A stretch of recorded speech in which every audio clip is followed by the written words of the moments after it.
Entre Londres et Athènes, c'est une querelle qui dure depuis 2 siècles. Une bataille sans fusil ni canon pour les sculptures du Parthénon. Au pied de l'acropole, ce musée d'Athènes expose ses bas-reliefs. Une procession religieuse accueillie par les dieux qui ornait la frise du Parthénon il y a 2500 ans. Mais la moitié sont des copies, de simples moulages de plâtre. Une plaie béante pour les Grecs.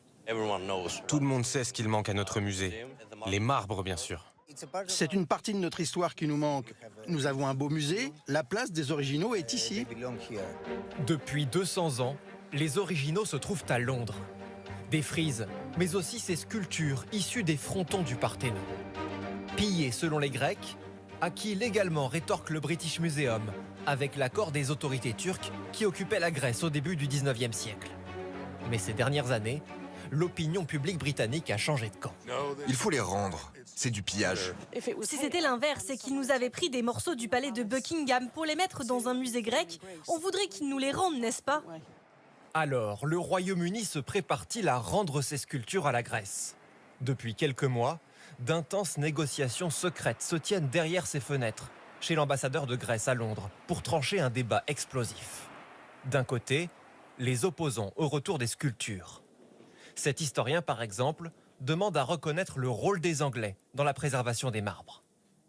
Ce cheval-ci est la version qui a été préservée au British Museum. Alors que ces deux-là sont restés pendant 2 siècles sur le Parthénon, soumis à la pollution. Ils ont perdu tous leurs détails. On dirait des boîtes à chaussures aujourd'hui. La Grèce a prouvé qu'elle saurait maintenant prendre soin de ces pièces. Mais pour lui, rendre les sculptures remettrait en question le rôle des musées. Le vrai danger, c'est que les musées se transforment en miroirs. Ils ne reflèteront que notre propre société. Ils ne seront plus une ouverture sur le monde. À Athènes, les Grecs assurent que leur projet n'est pas de vider les musées occidentaux. Ils réclament les frises du Parthénon car c'est un symbole national, disent-ils, mais fermeront volontiers les yeux sur le reste.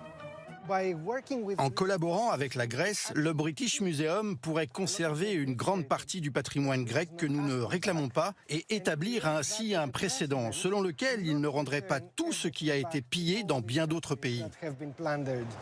Et si les marbres pouvaient être à la fois à Athènes et à Londres? Ce chercheur américain pense avoir trouvé la solution.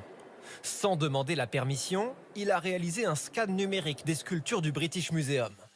Ces avatars virtuels en 3 dimensions peuvent ensuite être gravés dans le même marbre rare qui a servi pour les originaux. Résultat, une copie bien plus fidèle